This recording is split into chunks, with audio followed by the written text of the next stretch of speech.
Aquí está. Graciela, bienvenida, qué bueno. Tenemos a Lupita, Lula, tenemos a Graciela, bienvenidos todas. Con el problema de que su Gracias, internet, gracias Blanca. Bien, gusto en saludarte. aquí ya estamos. Sí. Déjenme compartir. Voy a compartir y ya compartiendo. Ah, Compartí mal. Muchas gracias, muchas gracias. Voy a share nuestra historia. Aquí está. ¿Quién llegó? Qué bueno, qué bueno, qué bueno. Muy bien. El día de hoy vamos a seguir con Teotihuacán. Por supuesto que les va a gustar muchísimo. Y a la hora del break, pues ni modo. Voy a tener que hacer una repartición entre Verónica, Magdalena, Eloísa y Mónica Chávez. Pero a la hora del break. Y me pongo el spotlight, muy bien, me hago chiquita, todo bajo control. Mira, ya llegó Mónica. Voy a hacer esto porque luego se me va a olvidar. Fíjense que llegaron las netelas etíopes. Así que, ¿Las, ni modo, ya se las llevan a su casa. las qué? ¿Dónde están? Perdón.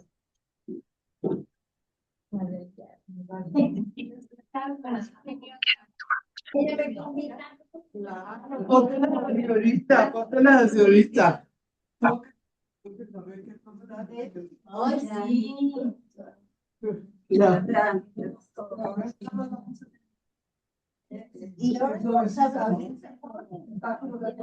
No se llama pashmina. La pashmina es solamente la que está hecha de la lana estas son chalinas, en caso dado, esta específicamente es una netela, lo que usan los ortodoxos etíopes en sus rituales. Entonces, bueno, ya salí del pendiente, porque luego lo blanco parece como si algo pasara, ¿no? Te lo manchas, esto, cuando lo ves, no sabes si de la dije yo, no, mira, cada quien que lo ponga en su cazuela. Así que eso ya salió, ese pendientito ya salió. También ya llegó mi dije de el continente africano. Entonces me la paso sobándolo. La Bárbara ya lo tiene su. Sí, ahí estamos. No, para estrenarlo aquí, sigo siendo enamorada de África. Muy bien, As- vamos a seguir. Vimos un poquito o bastantito, ¿no? De los estos murales. Entonces, Sí, seguimos con esta situación, realmente, pues es sorprendente, aunque ya nos la sepamos, aunque ustedes ya se la sepan, sigue sorprendiéndonos. Esta situación de también no, las obsidianas también vimos, también dijimos que esa ni la íbamos a ver tanto porque nos la sabíamos bastante bien. También yo creo que en este mapita fue lo último que vimos. Muy bien. Este mapita es lo que les comentaba de que no solamente estamos en la idea, porque se encontraron vasijas teotihuacanas en Honduras, han de haber tenido estas relaciones comerciales. No. La prueba del poder de Teotihuacán está en las inscripciones, porque están en maya esas inscripciones y ese maya se puede leer, no es como otras inscripciones que medio que dice un arqueólogo y luego el otro arqueólogo dice que no es cierto y lo que quieras. Esto es muy sencillo, tanto en Guatemala, tanto en Copán como en Tikal, las estelas están clarísimas. Entonces, por favor, la mayoría de las veces, cuando se hacen las exploraciones o cuando se hacen los grandes descubrimientos en siglos tan diferentes, como en este caso sería el siglo XX, es muy fácil que se romantice la situación. Entonces, Teotihuacán, lugar donde nacen los dioses, etcétera, no te conviene que sean militares, ¿no? Si ahí es donde nacen los dioses, te conviene muchísimo más sacar todas las esculturas de todos los dioses que ellos seguían, o todas las pruebas de que eran centros de peregrinación. Eso es lo que conviene, y ni siquiera dentro de una maldad. Lo que busca el reportero es la nota o el documentalista, pues lo que busca es la emoción en el que ve el documental, lo que quieras. No podemos imaginar que es un complot. No, eso se lo dejamos a AMLO, los complot. Simplemente son formas y suceden en cada uno de los siglos. Entonces, por favor, con Teotihuacán, los aztecas mexicas decidieron que ahí nacían los dioses. Punto.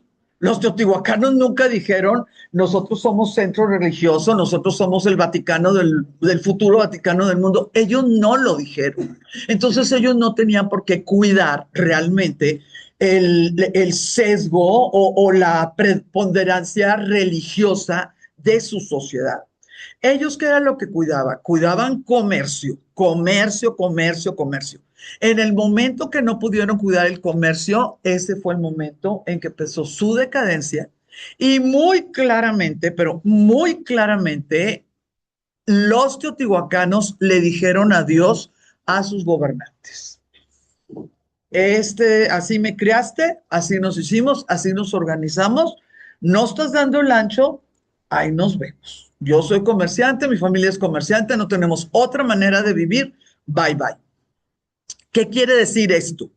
Que ya va a existir un comercio real de agricultores, que ya no vas a tener que estar dentro de un pueblo para que el gobernante le diga al 1, al 2 y al 3 que le dé comida al 5, al 6 y al 7. Ya, si tú tienes algo que trocar, algo que puedas cambiar, va a haber alguien que te venda frijol, alguien que te venda marí, alguien que te venda tortillas. Nosotros somos los grandes creadores de la comida rápida.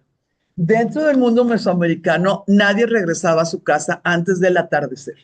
Entonces, por eso nosotros tenemos las preciosuras de los tacos, tenemos las preciosuras más adelante de los tamales, las preciosuras de los, no se llaman huipiles, se llaman, ¿cómo se llaman las canastas? Los chiquihuites, gracias, los chiquihuites, etcétera. Entonces, cuando ya se acepta que Teotihuacán tenía milicia y que esa milicia tenía la capacidad de ir a atacar, por supuesto que la historia ya tiene bastante sentido, porque no puedes pensar que los teotihuacanos eran así como el Dalai Lama y sus Místicos. sí, místicos, ¿verdad? Y de repente de la nada llegaron los toltecas desgraciados, asirios espantosos aquí en Mesoamérica, y de ellos aprendieron los aztecas. No, así no es la situación. Cada una de las opciones que hicieron megalópolis tuvieron que tener una milicia muy importante. ¿Por qué? Porque eran ricas. Si ustedes no le quieren llamar milicia, vamos a llamarle gendarmería, vamos a llamarle cuerpo de defensa. Pero nadie dentro de una sociedad que es la más rica del momento va a poder confiar en que no van a llegar los de afuera tratando de arrebatarle lo que ellos pudieron hacer, pues con trabajo. Vamos a pensar que así es la situación. La religión que ellos tenían, igual que todos los mesoamericanos, claro que era politeísta. Nada más que si vamos a tener situaciones que se ha querido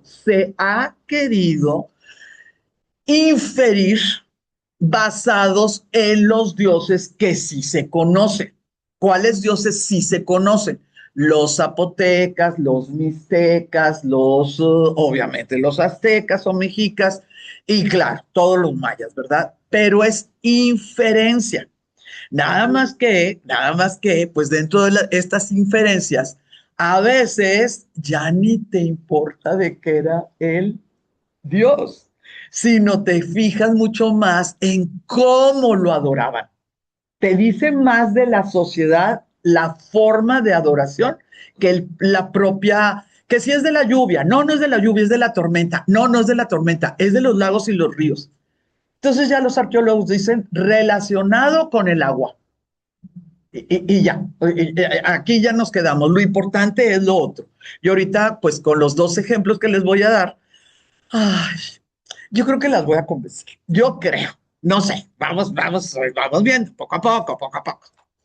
Vamos a tener a un Quetzalcóatl, vamos a tener a la fabulosa Chalchitlicue, vamos a tener al Huehuetoetl y vamos a tener a Tezcatlipoca. ¿Cuál es lo importante aquí en especial?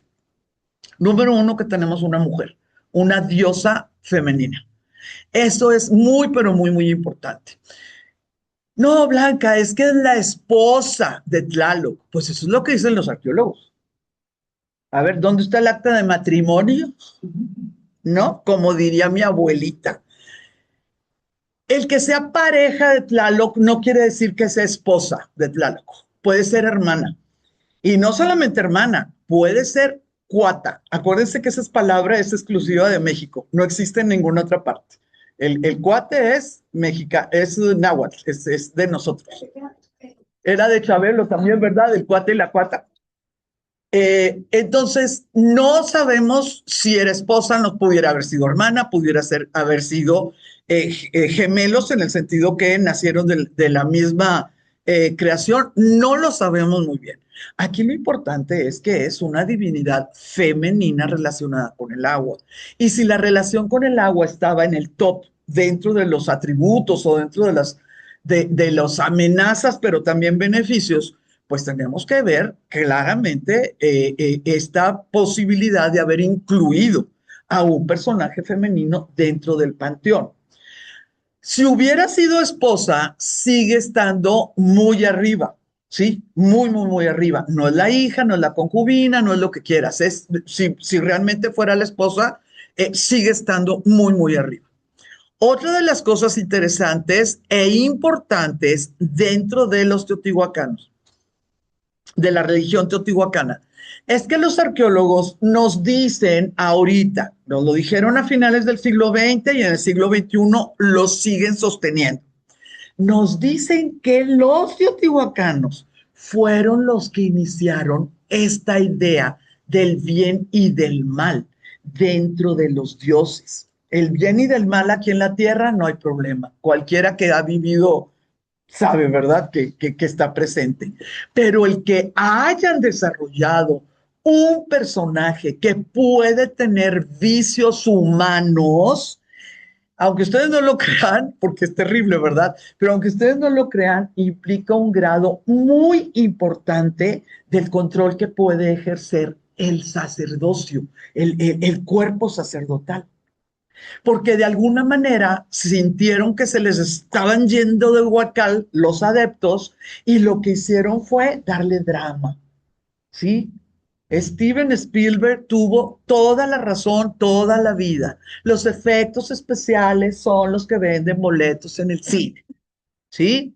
Si tú tienes una religión sin drama, necesitas muy poquitas personas que sean increíblemente independientes y te tienes que conformar con eso. Si tú lo que quieres son masas, tú tienes que poner drama. Tiene que haber sangre, sudor y lágrimas. Y ya con eso, pues tiene que haber miedo, tiene que haber ambición, ¿no? De poder llegar, si tú eres guerrero, a ciertos espacios, donde si no eres guerrero, no llegas a esos espacios. Las recompensas, empiezas con estas situaciones donde deciden los dioses, lo que te enseñan de los dioses, deciden cuáles son las cualidades. Por ejemplo, si una mujer muere en el parto, tiene un lugar especial con las diosas. En ese momento, el morir en el parto deja de ser un temor social y empieza a ser un heroísmo, ¿verdad? Una situación, no voy a usar la palabra santidad, esa no existe, es honrosa, ¿verdad? Te van a dar un premio a tal grado que te lo van a dar allá. Ese tipo de situaciones o conductas van formando, conductas de allá arriba, ¿verdad? van formando las conductas de aquí a través de los miedos o a través de los premios. Nosotros vamos a tener con esta situación del Quetzalcóatl y del Tezcatlipoca, que va a haber una dualidad muy, pero muy, muy importante. Yo todavía no les creo que venga desde los teotihuacanos, pero les he mandado memorándums y los arqueólogos mexicanos no me han puesto mucha atención. Entonces, nos vamos a quedar con lo que dice el cuerpo de los arqueólogos mexicanos. El que ya hubiera la posibilidad de que el mal pudiera ganarle al bien es algo gigantesco. Es algo gigantesco. Es la idea que un Luzbel en algún momento determinado pueda tener mejores intenciones que el arcángel Gabriel, por ejemplo. ¿Por qué les pongo este ejemplo? Porque anda en todo el mundo desde el siglo XXI que Luzbel tiene mejores intenciones que Gabriel. No sé si de ahora en adelante van a poder captar las películas, los cómics, etcétera. Ahí andan todos, desde hace 20 años. El mito no está completo porque los teotihuacanos cayeron y además cayeron 500 años antes de los aztecas, ¿sí? 500 años es tremendo. O sea, ¿verdad? Es nuestro México, ¿no? 500 años. 500 años es muchísimo, pero se supone que fue caminando la idea. Y eso es lo que los arqueólogos pues quieren confiar porque si no, nunca vamos a poder saber nada de nuestro pasado. Dentro de lo que es Teotihuacán, todavía no está tan clara ni las razones, ni la traición, ni la salida de Quetzalcóatl.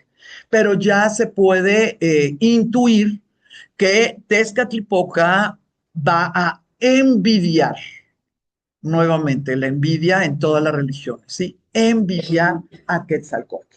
¿Por qué? Porque uno era bellísimo y el otro no. Bello, por favor. Digo, eh, a ver, vamos, organicémonos.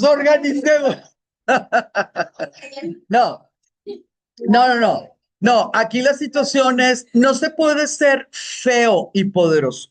Aquí la pregunta no es, eh, AMLO es feo, extraña, mira, excelente. Fíjense qué cosa tan chistosa. Si tú le preguntas al 70% o al 100% de las personas que reciben una mensualidad de AMLO, si tú le dices a esa señora, ya sabes,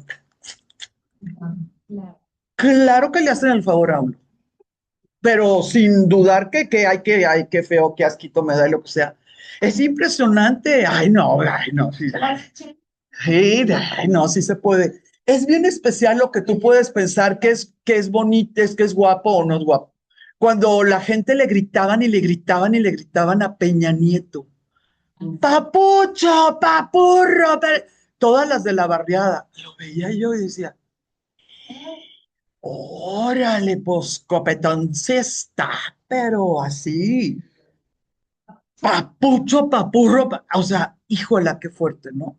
Entonces, la idea de lo que es bello o no es bello, en el caso de Tezcatlipoca y de Quetzalcóatl, va a irse desarrollando de tal manera que Tezcatlipoca va a estar deforme.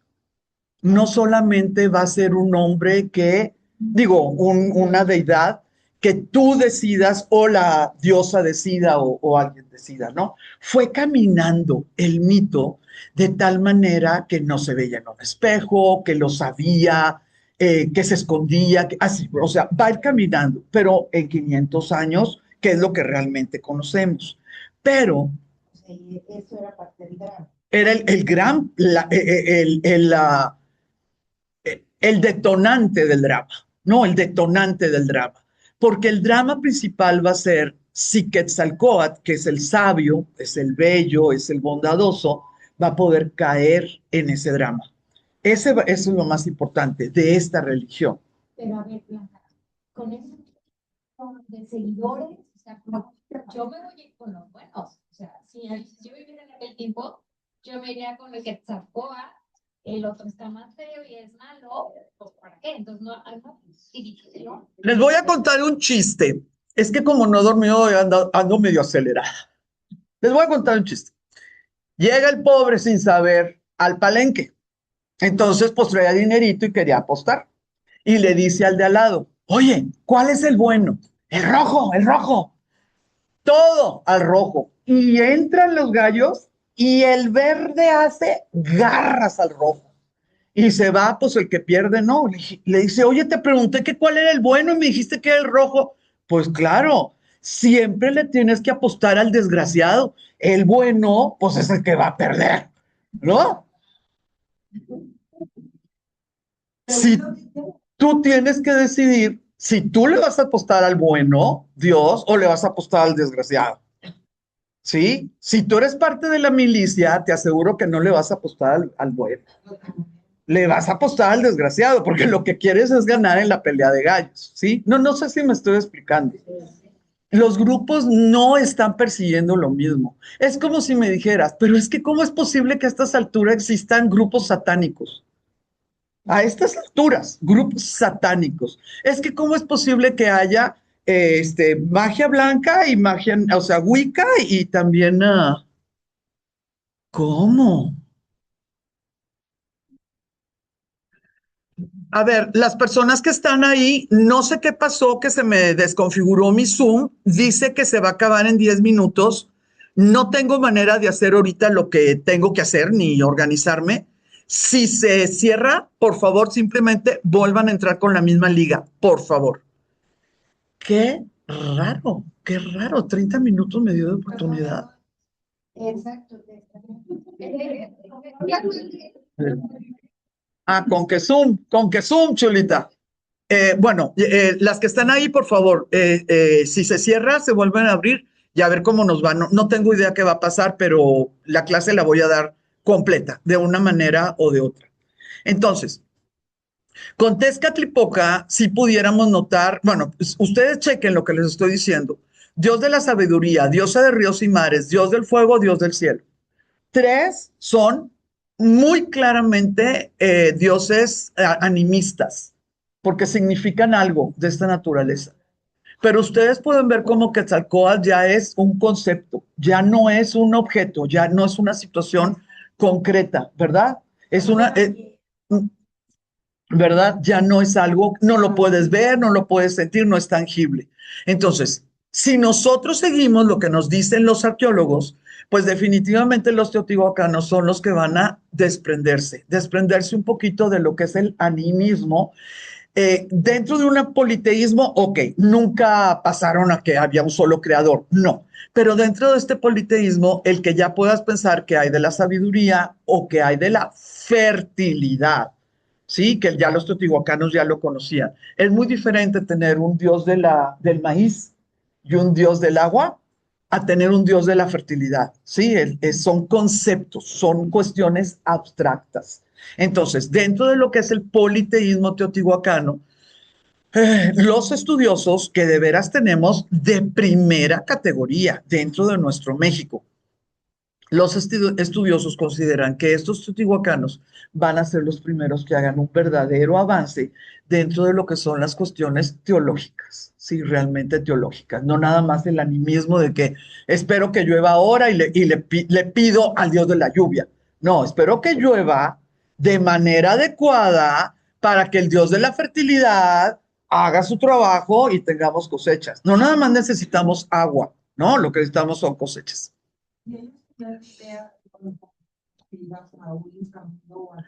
Todavía el inframundo no existía, todavía no, pero estaba con ellos, específicamente con los teotihuacanos. Pero sí existía el regalo maravilloso en el que sí te pudieran eh, enterrar completo, no decapitado, no mutilado, no lo que quieras, ¿no? Que te pudieran enterrar completo, que tus familiares supieran dónde te enterraron y que ese entierro significara algo pues para la siguiente ciclo, ¿no? El siguiente ciclo. Ya estabas en la tierra y formabas parte de donde saliste, porque digo, no sabemos específicamente lo que ellos creyeron de la creación del mundo, pero dentro de Mesoamérica se considera como yo creo que en todas partes del mundo, que salimos de la tierra, o de una planta, o de una mazorca, exactamente, o tal cual de la tierra. Los griegos volvimos a poblar la tierra de unas piedras, Adán salió de lodo, los asirios también fue lodo, los mayas literalmente brotaban de la, sí, o sea, el tallo estaba puesto y los humanos brotaban de la mazorca, no del tallo, ¿no? O sea, cada uno, pero estamos hablando que salimos de acá. Eh, la idea de insuflado, de que te hayan insuflado. Fíjate que dentro del cristianismo, dentro del judeo-cristianismo, solamente se insufló a Adán. Eva ya nació. Por eso las mujeres somos mejores que los hombres. Nosotros nacimos de carne insuflada. Adán nació del lodo. Y pregúntale a cualquier feminista. La idea de alma dentro del judeocristianismo está implícita en el regalo desde la segunda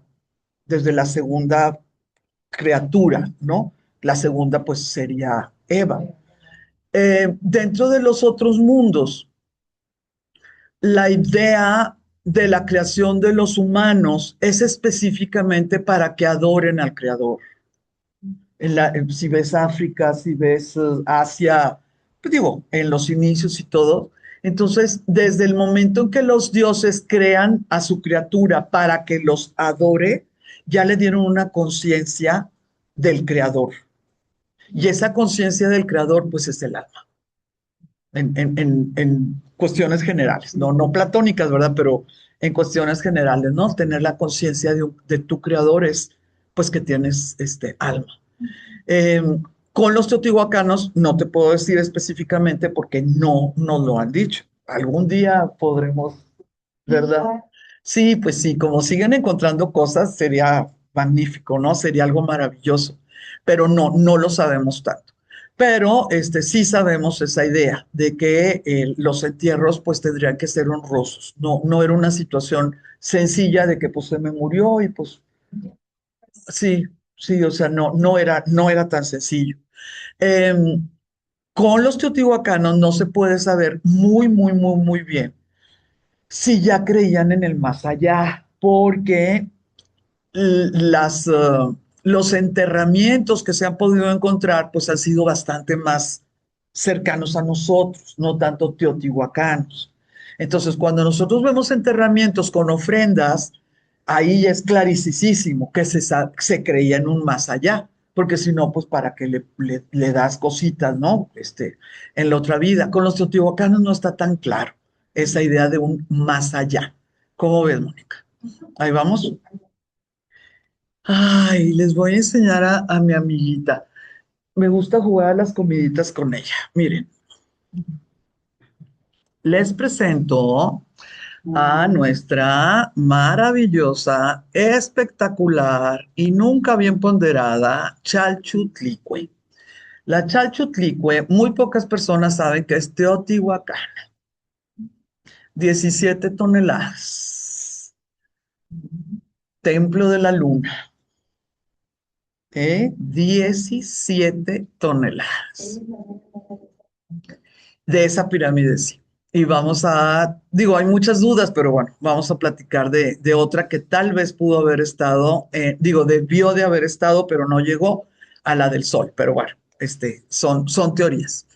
La Chalchutlicue muestra el extraordinario desarrollo de Teotihuacán y la idea de definir que puedes hacer algo de 16 toneladas, no importa si tienes todas las herramientas, no importa si tienes toda la gente, Si a alguien no se le antoja hacer algo de 16 toneladas, no le hace, no le hace, simple y sencillamente no se hace. Es mucho más, mande. No, es que tengo interés en tomar la clase y quería ver, no, Ah, muy bien, va a pasar. pues, más 5 minutitos, perdón.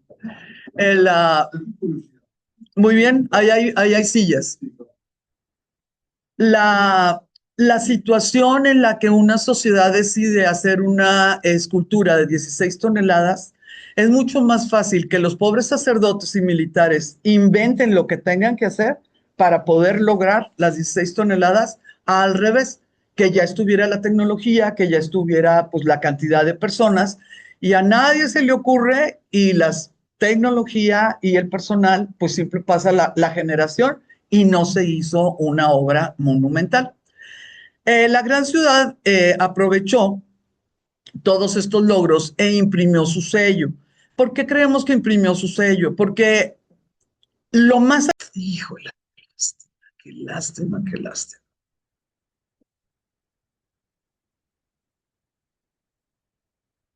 Por bella, ¿Mandé? por bella. Por loca, por loca. Vamos a ver, pobrecitas las que están por fuera. Está en el Museo de Antropología, está en la volcánica. Un poco más suave, un poco más suave. La del molcajete tiene que ser específica de ciertas áreas para que realmente no, pues en cada una no, ya no suelte. Este es un poco más suave, un poco más suave, tiene mucho más silicatos, este tipo de piedra. Ay, mira, qué bueno, ya entró alguien. Ay, qué lástima. Así voy a estar cada 30 minutos. Bueno, tenemos sus... ¿por qué decimos que imprimió su propio sello? Porque si nosotros nos vamos a esta antigüedad y luego le aumentamos 300 años y luego le aumentamos 400 y 500, vamos a poder encontrar las mismas situaciones. Entonces, ellas van a ser como una cuna, no madre, no olmeca, pero como una cuna de lo que pudiera significar estética, dimensiones y lo más interesante, atributos. Acuérdense que cada dios, cada diosa, aunque sea mayor o menor, va a identificarse por las personas devotas, ¿verdad? Pues cómo está representada, ¿sí? Y eso se le llaman atributos. Y cada vez que se puede ver el collar, se puede ver el tipo de sandalia que trae o guarache, el tipo de falda, vamos a saber que es Chalchiuhtlicue. El monumento de Chalchiuhtlicue fue hecho con un gran bloque de piedra extraído de cantera cercana. Como en nuestro Mesoamérica no tenemos animales de tiro, lo que hicieron ellos fue lo mismito que pudieron haber hecho en Stonehenge, digamos, nada más que 2400 años después. Ellos todavía tenían que utilizar los troncos como rodillos y tenían que usar fuerza bruta, ¿sí? No había animales de tiro. La, la forma en que la llevaron a Teotihuacán, no está claro si la llevaron como bloque o si la llevaron como escultura, ¿sí? No lo podemos saber. A lo mejor ustedes me pueden decir, ay, bueno, si la llevaron como escultura, a lo mejor puede tener tallones. No crean, ¿eh? Porque si ya estaba armada, pues yo creo que cuidaban más la escultura que al propio ser humano, ¿no? Eso no está tan claro en la actualidad. Su nombre significa la que tiene una falda de jade. La idea de que fuera de jade, lo único que significa es que era muy costosa, sí, que era algo maravilloso. Si de veras estamos de acuerdo en que ella es una diosa fluvial o una diosa relacionada con el agua, pues es absolutamente lógico que hayan elegido el jade, porque se acuerdan que les platiqué que ellos consideraban que el jade era agua, ¿verdad? Era agua solidificada. Se le considera compañera de Tlaloc. Esta palabra de compañera es algo muy nuevo. Todo lo que el tiempo que estuvo en el siglo XX, donde todavía no había cuestiones de género, que no había cuestiones de feminismo, siempre se le dijo esposa. ¿Sí? Esta idea de compañera es una versión de género, ¿no? No se sabe qué tipo de sumisión, de relación podía haber entre ella y lo que pudiera ser Tlaloc. Tenía poder sobre las aguas terrestres, y esto es lindísimo, ¿no? Porque Tlaloc tenía poder sobre las aguas celestes. Sí, esto es realmente, pero realmente hermoso. Y otra de las situaciones, pues también la idea, dentro de los mitos, ¿verdad? Dentro de los mitos religiosos, pues la idea de la sexualidad. Sí, el Tlaloc es el que da, ¿verdad? Y la deidad femenina, pues es la que recibe, ¿no? Y convierte, al final de cuentas, pues de alguna manera es la que está aquí. Entonces es una cosa, es muy compleja, pero al mismo tiempo elemental. Ajá, también, muy bien, excelente tu frase. La escultura tiene una altura de 3,20 y una base cuadrada de 1,65 por lado. Son 16 toneladas. La figura porta un tocado rectangular. Esto es algo especial, porque específicamente por este tipo de tocado, por siglos no se supo que estaba un cuerpo abajo, enterrado, porque se creía que era un altar. Porque pues tú ves eso en ese pedazote, ¿no? Pues ahí se acaba. Cuando un cuadro, digo, por más imaginativo que seas, cuando se te va a ocurrir que le sigues y 4 metros abajo vas a poder sacar esta preciosidad de 16 toneladas. Entonces, este tocado, pues si nos vamos de una manera egoísta, pues preservó, ¿verdad? Preservó. Porque si nos ponemos a sacar cuentas acerca de las posibilidades de destrucción en los tiempos de la cristianos, ¿no? De la colonia, no sabemos qué pudiera haber pasado, ¿no? Entonces estuvo tapadita, estuvo tapadita. Ya después del México independiente, nunca vamos a poder saber si fue una corrida de agua, si alguien lo empezó a hacer por buenas intenciones, si alguien lo empezó a hacer por malas intenciones, y ya para el siglo XIX ya se podía ver que había una cabeza. Ya en el siglo XIX ya se veía pues que no era nada más como el altar. Muestra ambas manos sobre el vientre y una horadación, un pequeño hueco rectangular a la altura del pecho. Esto que está aquí.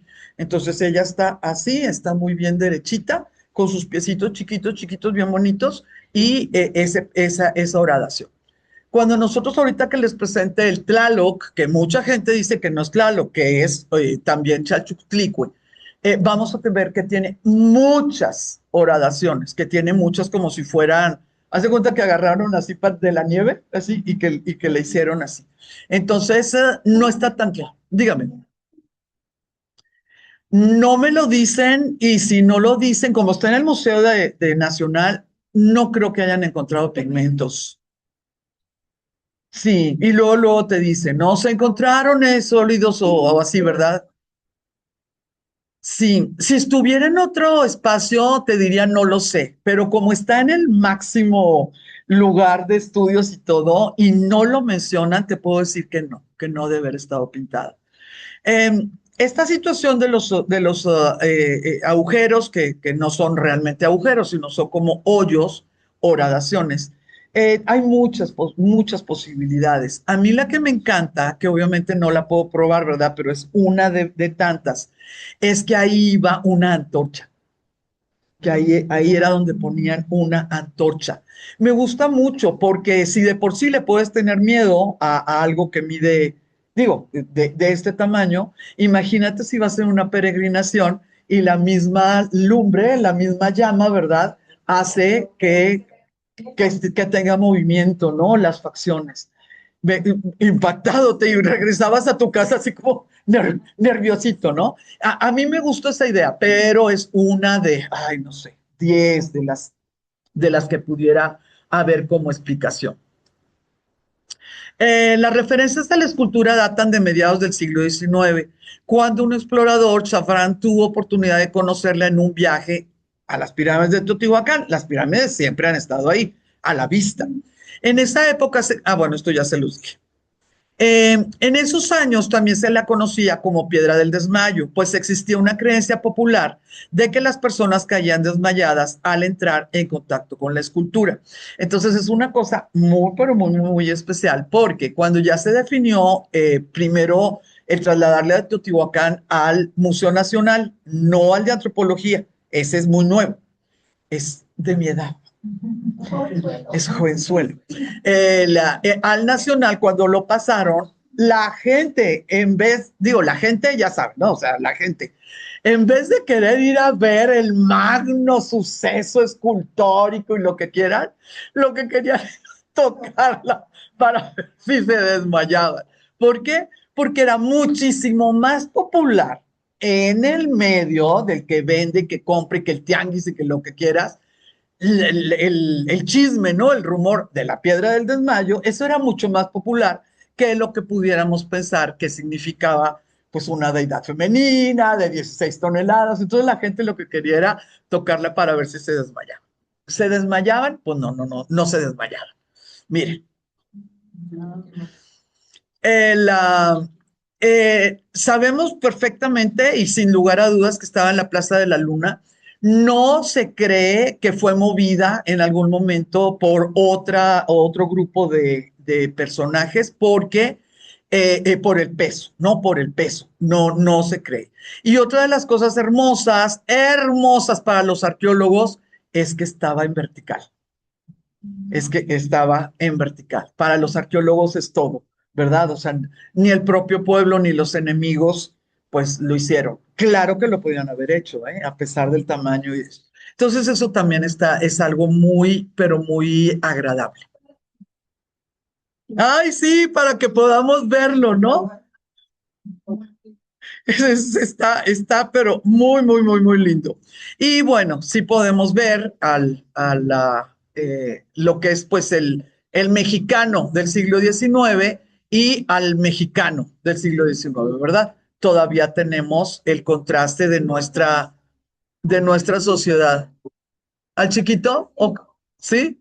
Aquí está y ve el tamaño de ella, ¿no? Vemos también el ancho, por ejemplo, el ancho de la nariz, pero sí podemos notar que ya no existe absolutamente ninguna referencia al jaguar, ¿verdad? La boquita, pues ya es una boquita, digo, no armada, pero es una boquita ya con sus labios, pues podemos decir, más humanoides, ¿verdad? No tanto como relacionados con el jaguar. Sí, hablando, está hablando. Y eso es lo más importante de una peregrinación, que te conteste, ¿verdad? Sí, lo importante de una peregrinación es encontrar una respuesta en cualquier momento, de aquí, de allá, digo, no lo sé, pero para eso vas, como me dice una de mis amigas. Pues digo, ¿para qué mortificarnos? Pues le gustan los hongos, pues I'm sorry, pues es mi amigocha. Y dice, no, dice, es que yo creo que este año no voy a poder darme la vueltecita a la primavera con mi maestro de los hongos, porque pues como que este año no tengo pregunta. Y yo, ay, pues qué bueno, qué bueno. Mejor. Qué consciente ella. Como que este año no, ¿ves? Entonces, como dice Magdalena, pues no abusa. Entonces, si nosotros pensamos en esto que se acaban de fijar ustedes, que es, las felicito que ya se fijen en todos estos datos, pues no vas a ir a peregrinar a un Dios mudo o a un Dios ciego, sí, ese es el más justo de todos, un Dios ciego, pero un Dios mudo no, no, y menos en aquellos tiempos. Una vez descubierta por completa, fue descrita en 1865 por un miembro de la comisión científica. ¿Por qué de Pachuca? Pues porque le tocó. No crean que tiene una relación directa Pachuca con Teotihuacán en el siglo XIX, no. En 1888, el fabuloso Leopoldo Batres, pero qué hombre, qué barbaridad, se encargó de trasladar la escultura al Museo Nacional en el centro de la Ciudad de México, para lo que fue necesario diseñar un ferrocarril provisional que corría desde la Pirámide de la Luna hasta el pueblo de San Sebastián Jolalpa, donde entroncaba con un ramal de, ahora sí, ¿verdad? Una vía, pues, de los ferrocarriles nacionales, México-Veracruz. Al llegar a la Ciudad de México, Leopoldo Batres se enfrentó a un conflicto con el entonces director del Museo Nacional, por lo que la pieza no pudo entrar al recinto, sino hasta 5 meses después. Mientras tanto, permaneció junto a la entrada del museo. ¿Qué dijo el director? No llenaste los papeles. Lleva 500 años ahí, no le va a pasar nada, déjala fuera del museo. 5 meses. Y quiero decirles, ya saben que yo trabajé en el INAH, quiero decirles que seguimos igual. No firmaste el papel, no llega, no entra, no sale, no, esto. Y esto sucedió en 1890. O sea, en el 88 se empezó todo y en el 90 fue cuando se hizo el tratado. La pieza pasó a ser una de las más grandes y mejor conservadas de la colección del museo. Ese museo tenía una museografía del siglo XIX. Entonces no era que estuviera respetando estas culturas o cronología o lo que quieras. En el siglo XIX, y no lo estaban haciendo mal, así sucedía en muchísimos museos del mundo. Utilizaban más bien materiales. Aquí está todo lo que es escultura de piedra, acá, así, ¿no? Y era como reunían las cosas. Entonces a ella le tocó en el Salón de los Monolitos, que tipo, así, material y técnica, ¿no? Si era escultura o si era pintura, así lo ponían. Eran otros siglos y no es que estuvieran haciendo mal el trabajo, pero pues ustedes pueden notar qué diferencia a las museografías actuales, ¿no? Es totalmente. Se ve hermosa, por eso les digo que a mí me gusta mucho jugar a las comillitas con ella, porque es maravillosa, es maravillosa. Esta foto ya es una foto tomada en 1964, ¿ok? Esta ya es una foto del siglo XX. Ahora, cuando se hace la hermosura, ¿verdad?, del Museo Nacional de Antropología, pues fue una situación muy coordinada y en nuestro México la coordinación hace maravillas porque nosotros los mexicanos somos invencibles. Entonces en ese 64, cuando se decidieron esos dineros y todo, la presidencia de la República estaba muy involucrada. Y cuando la presidencia de la República está involucrada en tu proyecto, da la casualidad, todo se puede, todo se puede. Pues vamos a tener el 64 a Ordaz, ¿no? A Díaz Ordaz, 62 a 68, sí, a Díaz Ordaz. Em, este museo fue creado realmente dentro de la idea de ser el mejor museo del mundo. Y ya en el momento que tienes esa idea, pues todo lo cubres, ¿verdad? Museografía, flujo de personas, lo que quieran. Entonces, afortunadamente, la forma en que ya se pudo trasladar y ya fue a la sala Teotihuacán. Ya no nada más era el gran monolito y póngalo con los otros monolitos. Ya nuestros mexicanos, nosotros mismos, ¿verdad? Cuando vamos al Museo de Antropología, aprendemos de nuestro pasado, no aprendemos de las piedras. Es muy, muy, muy diferente cuando entras a un espacio y solamente ves expresiones artísticas o religiosas o de poder, ¿verdad? ¿Cómo se llama? Grupo étnico o de una cultura. Entonces, nuevamente se trasladó, pero por el tamaño que tiene, el problema con ella es el peso, pero no es que esté en pedazos, no está en pedazos, se sacó en una sola y siguió. Es uno solo. No tuvieron que, la fricción o lo que quieras. Eso es muy bueno, pues, para nosotros que nos gusta estudiar.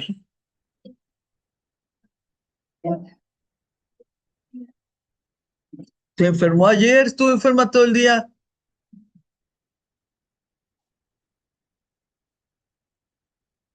Sí. Vamos a ver. Y quiso venir. Y viene bañada y perfumada. Of course, of course.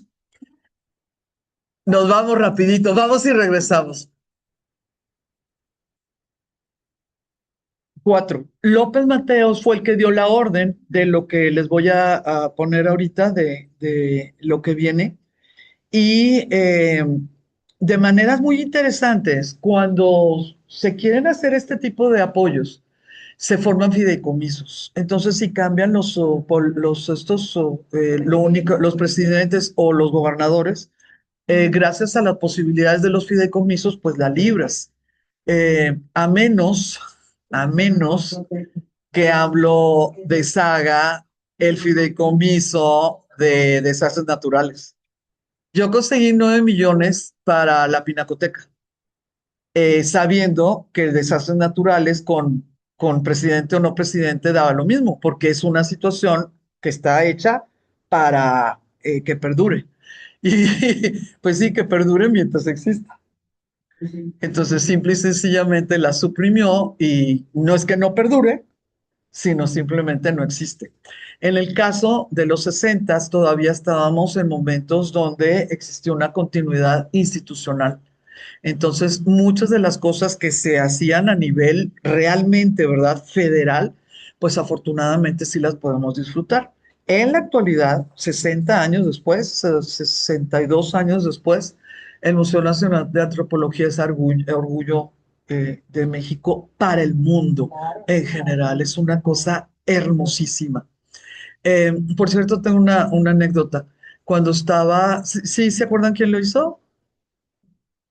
El arquitecto, el que organizó las del 68. Gracias. Don Pedro Vázquez, el gran don Pedro Vázquez, estaba desesperado y no bajaba a comer un domingo porque no daba el cómo manejar el agua por el vano tan tremendo, pero tan tremendo que estaba pues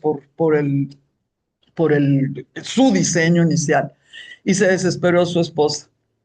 Y él le dijo, pues estamos todos, ¿y qué pasó? Es que no puedo dar porque es no nada más diseñarlo, págalo, hazlo y pues págalo. Es que no doy con la solución para manejar el agua de este vano. Pues ponle sombrilla, pero ella enojada, pues ponle sombrilla.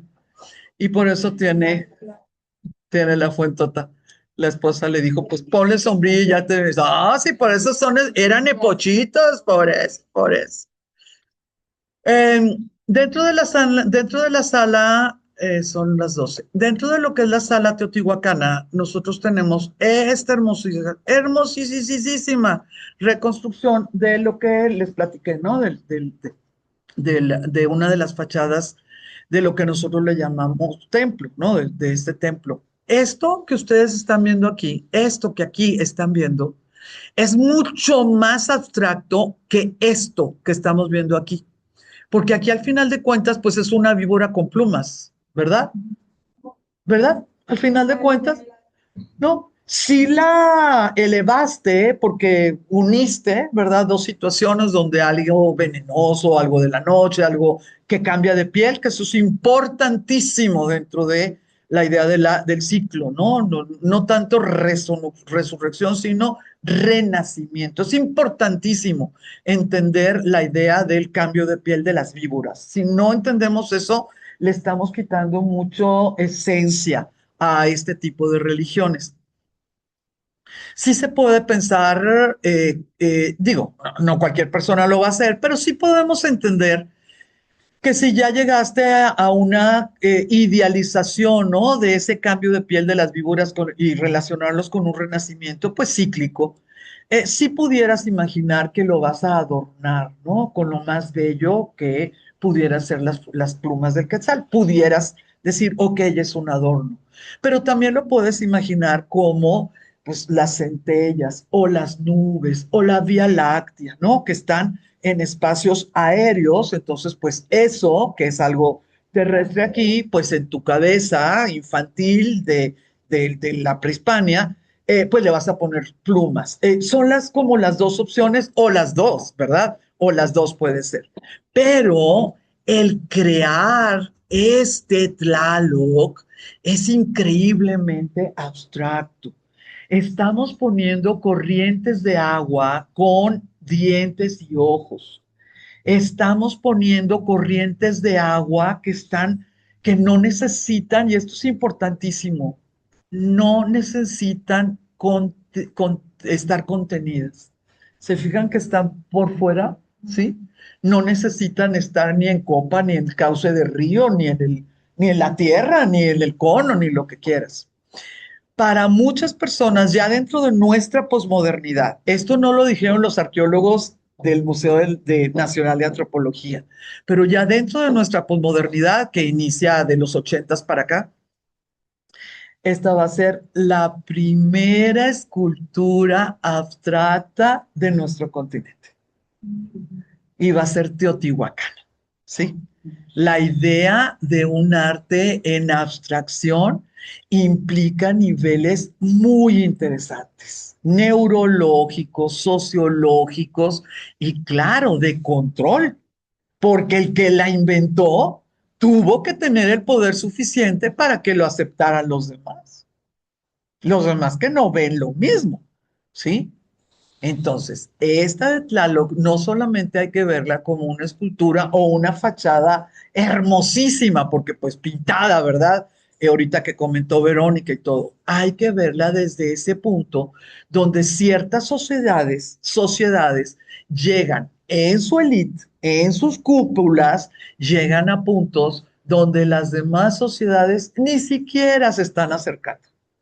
Cada dios que inventaron los otros va a ser hombre con un águila o con un penacho, o mujer con dientes o de jaguar, etcétera. Entonces, por favor, el Tlaloc teotihuacano, sí es importante que le demos, pues digo, nosotros que somos estudiantes ya del siglo XXI, ¿verdad? Que podamos entender ciertas implicaciones sociológicas, no nada más de índole artística. ¿Vamos bien? Sí. Muy bien. Ay, vamos a desmayarnos un ratito. 168 toneladas. 168 toneladas. Ojo, nadie sabe nada. Lo que yo les cuente aquí va a ser disque, disque, disque, disque, disque, disque. A mí no me importa. Ahí está la piedra. Esas sí son dos pedazotes. Son dos pedazotototes. Esto y esto. Esta no fue de uno solo. Se llama monolito de Tlaloc porque así le quisieron poner en el siglo XX. Hay pruebas inequívocas de que José María Velasco, cuando lo pintó, porque se pasó la voz de que lo había descubierto ahí un pobre campesino que andaba buscando leña, lo fue y lo pintó nada más y nada menos que José María Velasco. Y él le puso de título a su pintura Chalchutlicue. La verdad, es muchísimo más fácil para un pintor ponerle Dios de la lluvia o ponerle deidad o no ponerle nada. Y en su momento, siglo XIX, el artista intelectual que lo pintó, pues porque obviamente se pasó la voz y era una cosa espectacular, él le puso de título Chalchutlicue. Entonces, ¿por qué les digo esto? Porque en todas partes, en la ficha, en el Google, en la enciclopedia, se llama monolito de Tlaloc. No, no hay la menor duda. Pero si ustedes se van, como yo me voy, a las tesis, a los reportes reales de los arqueólogos Alina, ¿sí? Que ahora afortunadamente pues las puedes ver digitales. no te aseguran qué deidad es. No te aseguran. Y si es Tlaloc o es Chalchiuhtlicue, no lo vamos a poder probar por el deterioro del el monolito. 7 metros, 380 y 1.5, ¿sí? 168 toneladas. Vean, por favor, lo vago de la aproximación, del cálculo de su antigüedad. Entre el 200 y el 1000. No sabemos nada, no sabemos nada. ¿Por qué se los estoy presentando ahorita? Porque hasta ahorita lo que nos dicen los que saben es que pertenece al periodo Teotihuacán. ¿Sí? Es todo lo que nos dicen. Lo encontraron lejos, lejos de Teotihuacán. Se llama San Miguel Coatlinchán. Coatlinchán de Coatl, víbora. O sea, algo también tendría que haber sido mítico, ¿no? De este Coatlinchán. Nada más que aquí está la situación maravillosa. Cuando nos dicen arte teotihuacano, no quiere decir que lo hayan hecho los teotihuacanos en su auge. Lo pudieron haber hecho los migrantes teotihuacanos cuando cayó Teotihuacán. ¿Sí? Eso sí me gustaría. El que nos digan, es que lo hicieron mexicanos en Chicago, pues no quiere decir que Chicago alguna vez fue de México. Lo único que quiere decir es que la estética, la técnica y lo que quieras, pues era de mexicanos, pero que vivían allá. Sí, sí me explico, ¿verdad? Entonces, por favor, esta...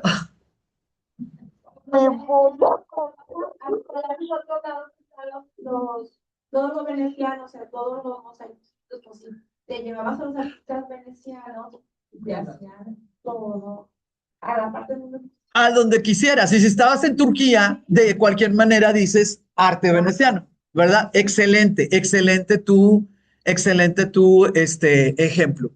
Le voy a decir solamente está Graciela. Mi querida Graciela, se sigue partiendo. Si quieres, ya no te metas y después te mando la grabación. Aquí está Graciela. Sí, sí, ahorita sí. Sí, pero está hecho para que se luzca, para que sea bellísimo.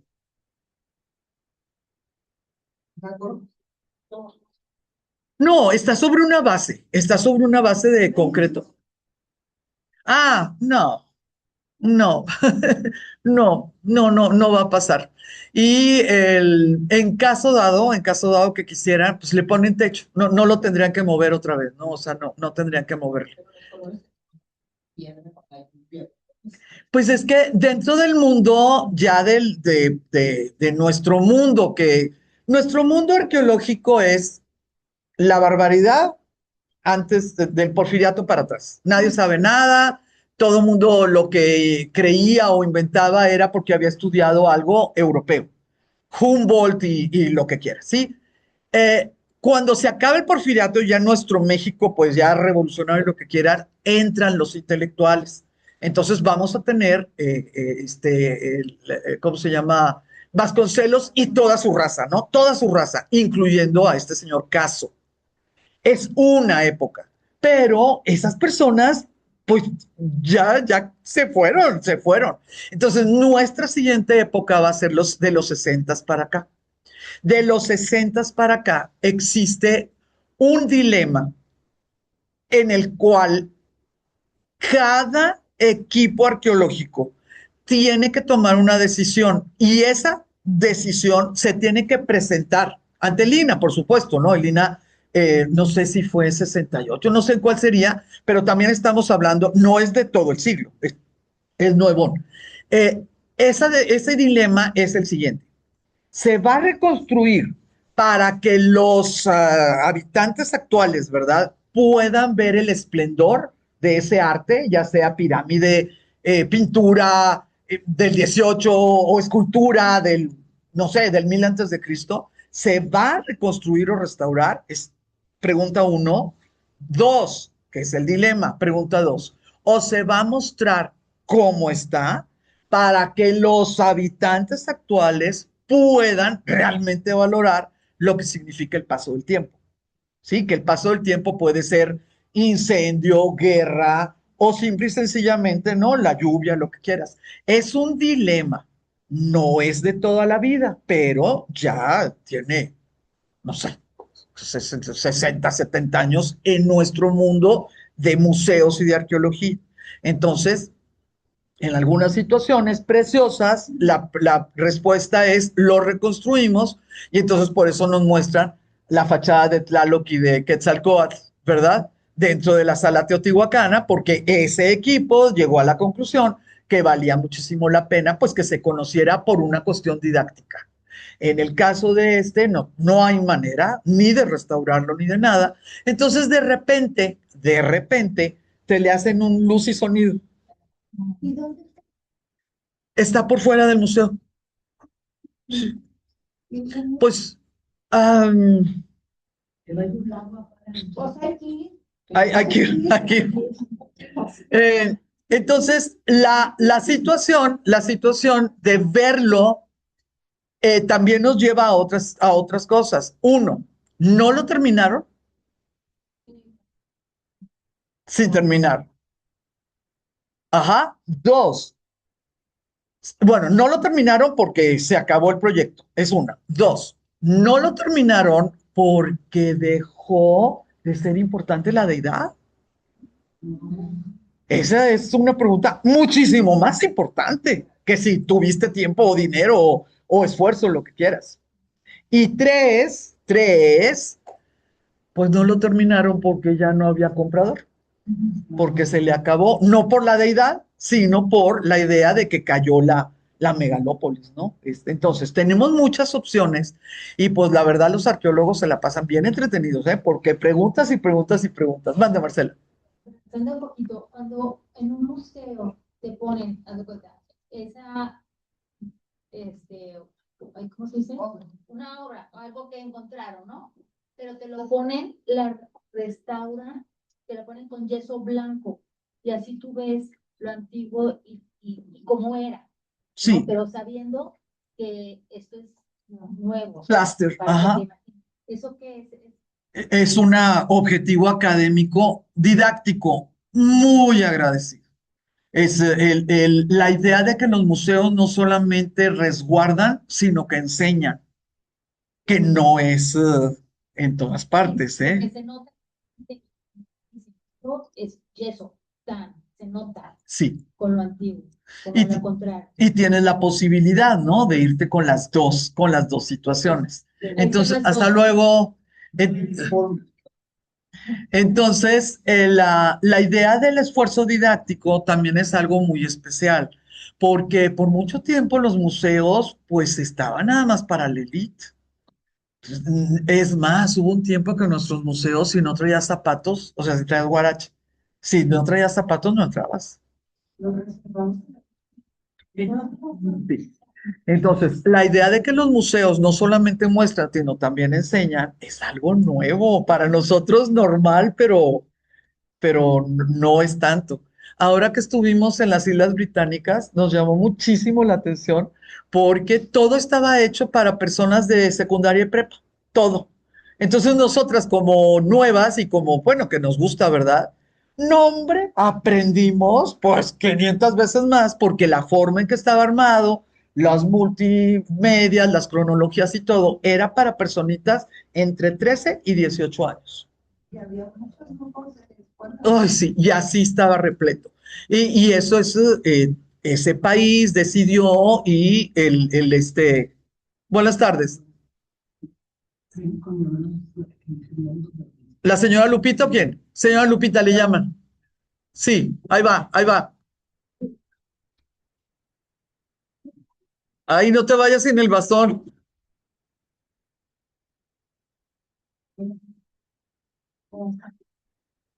Ahí va, ahí va. A ver, nada más termino esto y pongo, ¿cómo se llama? Y además se va a acabar esto. Ay, no puedo creerlo.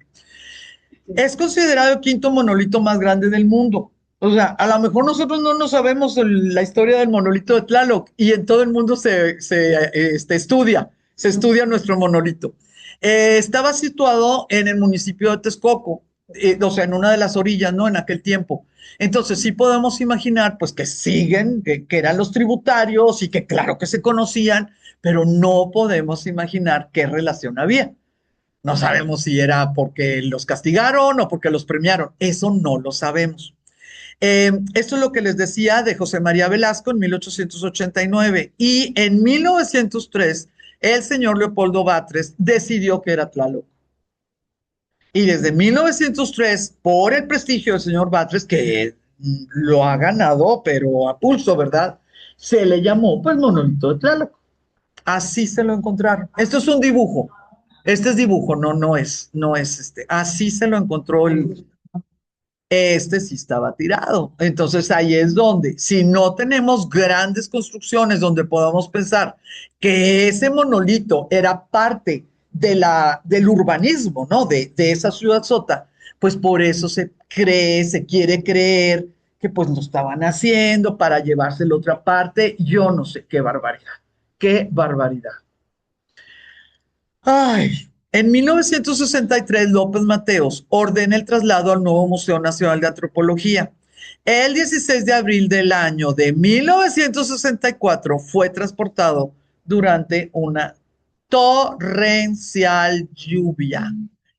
Inundado, Reforma, inundado todo, y claro que la toltequidad, porque se había enojado Tlaloc. 1964 y Tlaloc se había enojado, ¿ok? Así somos nosotros. Agarrar.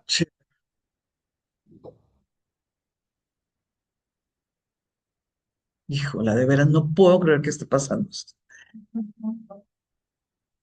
Sí quisiera comentarles que para poder transportarlo se tuvo que hacer la plataforma, las llantas precisas porque son 168 toneladas, pero la plataforma tenía que sostener 220. Mande. Ah, muchas gracias a ti, Lupita. Que tengas bonita semana. La forma en que lo hicieron, tuvieron que ir despejando porque estaba jalado por dos trailers, que eso nosotros no más, porque todos los demás, el sindicato no se los hubiera permitido y el seguro, nosotros, claro que sí. Se tuvieron que quitar cables de luz, por ejemplo, se tuvo que definir los espacios, porque aunque no hubiera cables de luz, había veces que había botantes que pues hacían más angosto, ¿no? Y exactamente invadían el espacio. Entonces, pues es simple y sencillamente, es, también es ilustración, ¿eh? Esta no es foto, también es ilustración. No, eran en dos, son dos pedazos. Entonces, nosotros podemos notar cuando ya es muy, pero muy, muy grande, muy difícil y algo que a mí se me hace precioso es que tiene cómo embonar.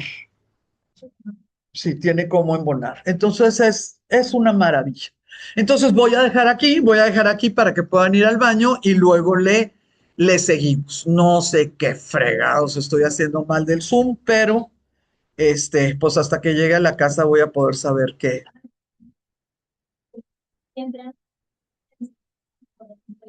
Bueno, pero por eso no podía, no porque no me... La liga. Ajá, pero con las configuraciones y todo eso.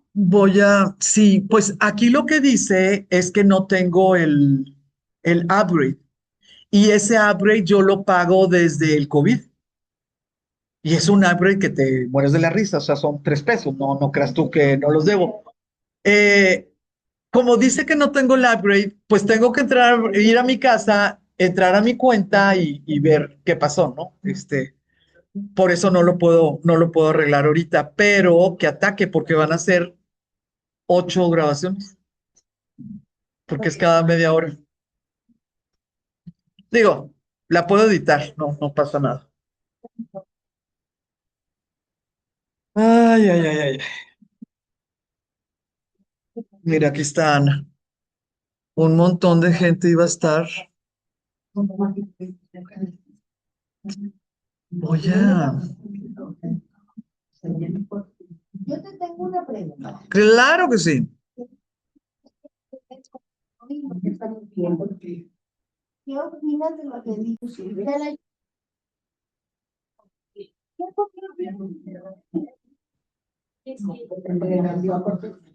Es que ella es más de derecha. Totalmente. Pero viene aquí.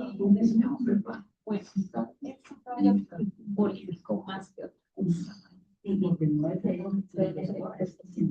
Ah, sí, los divinos, ¿verdad? Sí, divinos. A ver, ya cambié por completo mira, tenemos un montón de personas. Ya cambié por completo la sesión del Zoom. Voy a poner changuitos para no estarlas molestando, pero de verdad le pido disculpas. No sé qué está pasando. No sé qué está pasando y no lo puedo saber hasta que llegue a la casa.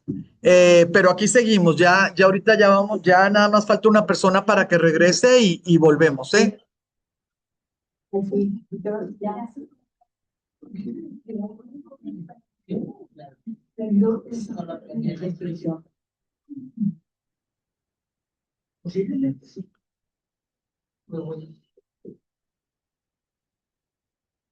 Aquí estamos.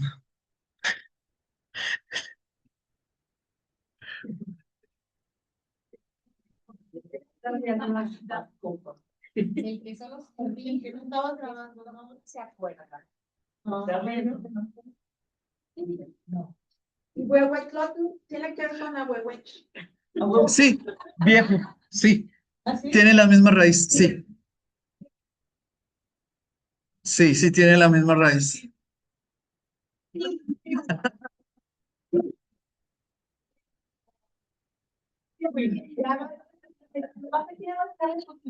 Muchachas, vengan a poner orden aquí, porque ustedes están muy, muy, muy, muy bien educadas desde su escritorio y aquí la cosa está, pero tremenda. No, es que es una cosa de chistosa. Cuando entramos, pero no tenía calcetines. Entonces, en mi cabeza dije, ay, señor, le agradezco tanto que abra mi mañana viendo sus pies. Se los agradezco. Y ya me metí aquí, no, en mi cabeza dije eso. Entonces, cuando abrió la puerta, dije, ¿qué lo dije? ¿Lo dije en voz alta o qué? Ay, Dios mío, en mi vida. Pues bueno, ahí ya. Yo hasta maldiciones iba a decir.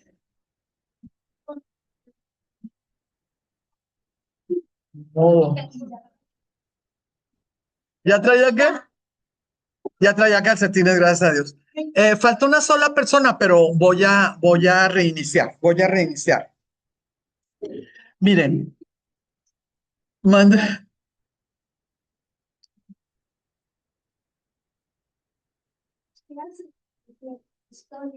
Ah, pues voy a averiguar. Ándale, pues. Ándele pues. Muy bien. Vamos con otro de los dioses que se considera que se afianzó en el tiempo de los totihuacanos, es Huehueteotl. Huehueteotl es el gran dios del fuego. Eso ya se los platiqué. Este dios del fuego, pues es una manera muy ingenua de presentarlo porque es un hombre viejo, como si fuera el volcán, con un brasero arriba y ese brasero arriba, pues es de donde sale el humo. O sea, es una manera increíblemente ingenua. Nada más que lo hermoso dentro de lo que es la sala teotihuacana es que tenemos específicamente esta obra. Esta obra es de 60 y tantos centímetros de altura y también está hecha en piedra volcánica. Algo que llama la atención es la posición. Este huehueteotl, siempre va a estar como o abrazándose las rodillas o pues así sentado, ¿verdad? Y con las rodillas, con las manos en las rodillas. Va a tener, pues se llaman besotes, ¿no? Lo que son los aretes que modifican el lóbulo de la oreja. Esto que vemos aquí son arrugas. Sí, es un viejo, siempre, siempre, siempre va a ser un viejo. Y también es interesante, pues dentro de lo que es la teología, ¿no? Que el fuego y el agua estén representados de manera tan diferente. La relación de ellos es totalmente diferente. El agua, pues la divide de la tierra, lo que es el cielo, que si femenino, que si masculino, lo que quieras. Pero el fuego en nuestra Mesoamérica va a estar relacionada con los volcanes, va a estar relacionada con algo que está adentro, va a estar relacionado con un mundo que está vivo por los terremotos también, ¿sí? Y va a estar relacionado con este viejo que tú esperas que sea sabio, que no se enoje fácilmente, ¿sí? Pero al mismo tiempo, cuando ya conoces a los viejitos, pues ya sabes que se va a enojar cuando le da la gana, ¿sí? Entonces, esta idea de la vejez no va a estar relacionada con sabiduría. Quetzalcóatl va a ser bello, joven, etcétera. Y va a ser el sabio, él es el que le va a enseñar a la humanidad. Este hombre, este Dios, digo, la representación humana, siempre va a ser un viejo, va a ser muy delgado, la representación de este Dios va a ser muy, muy delgado. Nuevamente, ¿verdad? Pues va a ser el arqueólogo Batres el que va a lograrlo y vamos a tener que en la pirámide del Sol. Este Huehueteotl va a estar, lo sacaron de la del Sol. La del agua es la de la luna y la del fuego es la del Sol. Entonces, pues clarísimo, ¿verdad? La luna con sus corrientes, sus estas, ya ven que era de lagos, de mares y de ríos. Em, yo no sabía, por eso aquí lo puse, que Porfirio Díaz inauguró un museíto local en 1910 en Teotihuacán. Entonces nosotros tenemos que en Teotihuacán pues va a ser de los primeritos museos de sitio de nuestro país. Pero bueno, yo no lo sabía. Algo que tiene muy especial, y le vamos a creer al señor Manuel Gamio, que es un estudioso de primera categoría, que tenía orejeras que se ponían y se quitaban. Entonces, pues también es toda una cuestión de estudio, ¿verdad? ¿Qué significaba cuando las tenía? ¿Qué significaba cuando las quitaban? O no significaba nada, simple y sencillamente estaban hechos de un material mucho más rico, entonces pues se las tuvieron que sobreponer, ¿no? O sea, no que tuvieran un significado específico. Pero bueno, ahí está la duda. Aquí está lo del que es un anciano. Sí, ay, sí, qué difícil. Ay, sí, una razón, una razón de ser. Les voy a mostrar el brasero más, o sea, este dios que es el más importante que nosotros tenemos, es Huehueteotl, es muy, muy importante, pero no es teotihuacano. Nada más que quiero aprovechar, ¿no? Que estamos hablando del que sí es teotihuacano, que es este. Es muy fácil, pues porque es una sola piedra volcánica, es muy fácil de distinguir. Pero a mí sí me gustaría hacer un comentario como al margen, pero que tiene mucho que ver pues con lo que estamos viendo, el tema de nuestra historia. Miren, Huehueteotl, el nombre completo es Huehueteotl del Cerro de las Mesas, porque bueno, ahí se arregló en la cuenca del río Papaloapan, pues fue un extranjero, pero claro que era como parte de los estudios de nosotros, y esto tiene unos 80 años, casi 80 años de que fue descubierto. No mucho, ¿verdad? Es una situación como nueva. Quisiera hacerles el comentario en diferentes líneas, diferentes líneas. La primera línea es que sí podemos notar que guarda lo que los teotihuacanos hicieron, pero pues ya andaba en el Papaloapan, ¿verdad? Ya tiene otras formas de ser y muy seguramente, pues como es más moderno, la hechura es más moderna, pues pudieron tener más detalles o más estas especificaciones. Esa es una de las cosas. La segunda cosa, el que haya tenido la lengua de fuera. Sí, Esta idea de que tenga la lengua de fuera, es importante que la veamos ahorita específicamente en este dios del fuego o el dios viejo, porque después la vamos a ver cuando veamos la piedra del sol, la piedra del calendario, ¿no? Por eso se las muestro ahorita, porque ya más adelante ya no voy a ver esta, no, no es tan importante. Tercera cosa, miren muchachas, la encontró Bartres en los 40, digo, Sterling en los 40. 10 años estuvieron tratando de repararla. 10 años. Es piedra. Es cerámica y en algunos espacios es hueca.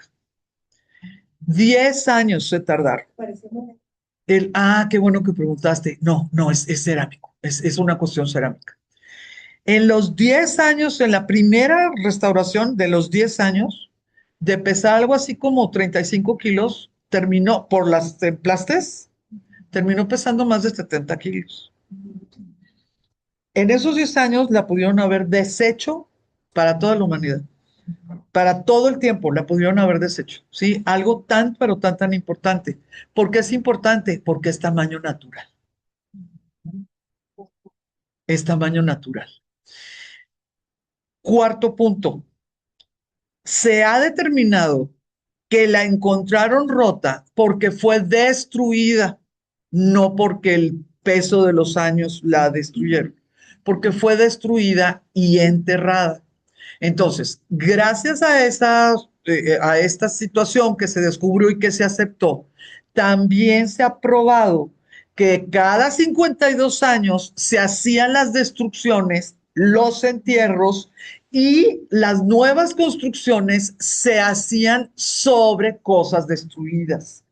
Entonces, es muy importante eso porque no nada más es en las megalópolis, no, también pudieron haber sido en sociedades que no eran tan, tan, tan ricas o tan maravillosas, pero que seguían los mismos rituales. ¿Ok? Bueno, y por último, comentarles, del 2012 al 2022, con dinero de todas partes y con esta intervención de la UNESCO, estuvo reparándose. 10 años, o sea, va en la segunda restauración y cada restauración duró 10 años. Y gracias a esta del 22 podemos verlo cómo está, así, exactamente es como lo podemos ver. Entonces yo lo único que quise al meter esto, que no es teotihuacano, es solamente poner en manifiesto el peligro que corre en nuestras manos, nuestro patrimonio. Cada cosa que descubrimos, solo Dios sabe qué va a pasar. Si fueron 10 años, si fue yeso, si la pusieron afuera de la puerta porque faltó. Esto que se toma como un triunfo porque ya lo podemos ver, yo no lo tomo, porque yo soy cínica, esa es mi postura. Realmente yo soy una persona muy cínica. Yo no lo veo como un triunfo, yo lo veo como una prueba terrible de la forma, de la forma en que manejamos nuestro patrimonio. Se me hace, sí, se me hace tremendo. bien. Sí, ya volvió, ya. Las Mm, facciones de este se ve viejito, sí, están bien diferentes a los de. sí, por la lengua, pero sí le pusieron aquí muy aguileña, muy, muy, muy aguileña. Sí, porque esto ya fue en el Papaloapan. Ya tenemos personas como más mayas o más totonacas o ya es otro grupo étnico, ¿no? Parece un diablo porque normalmente a los diablos nos los ponen con la piocha y la lengua, pero el, el, a la mejor el pobre estaba enchilado. No sabemos. Pero es un Dios que tenemos que entender. No les voy a platicar, mande, perdón. No. No. Este Tezcatlipoca esta es una representación mexica. No les voy a platicar del Tezcatlipoca teotihuacano porque sabemos muy poco de él. Lo que sí necesitaba era que entendiéramos que no es mexica en realidad, sino que es una herencia de otra herencia, de otra herencia y que va caminando. Algo que es importante dentro de estas situaciones es la presencia, que esto es una mera teoría imposible de probar y pues no sé, como muy lejana la posibilidad, lo que quieras. Con Tezcatlipoca vamos a tratar de imaginar la posibilidad de que estuvieran filtrándose personas que no pertenecían al mismo grupo étnico de las élites, ¿sí?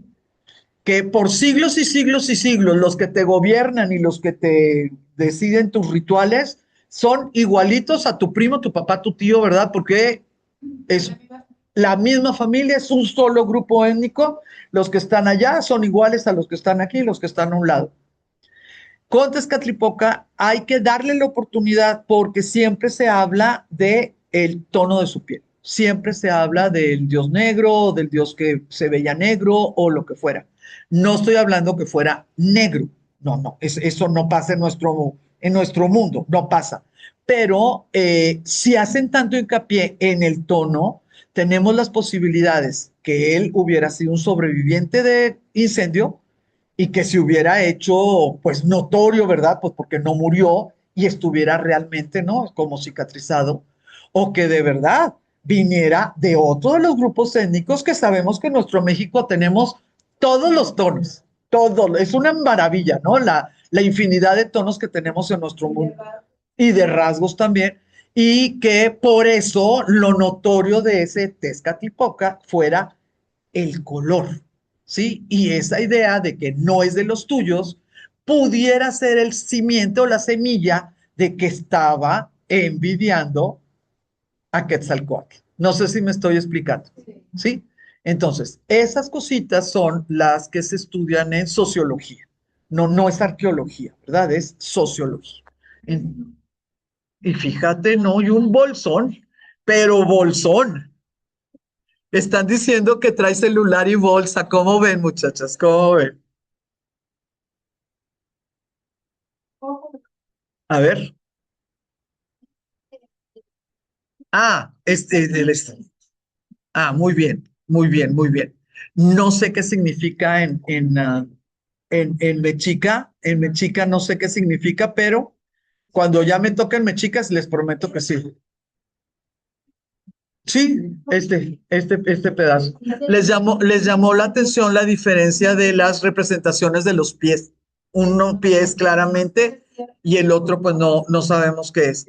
Pero no se preocupen, todo eso me lo pueden decir los de Lina. Ustedes tranquilas. Vamos a seguirle con la pirámide de Quetzalcóatl, la pirámide de la serpiente emplumada. Esta pirámide fue descubierta en 1918. Tiene 7 cuerpos y aquí es donde les comentaba del famoso talud tablero. Lo que se sabe de esto, que esta es reconstrucción y esto es como está, ¿verdad? Lo que han llegado a la conclusión los arqueólogos es que la destrucción fue real, fue algo totalmente voluntario. La pregunta es si fueron los propios teotihuacanos dentro de lo que son las guerras civiles, ¿verdad?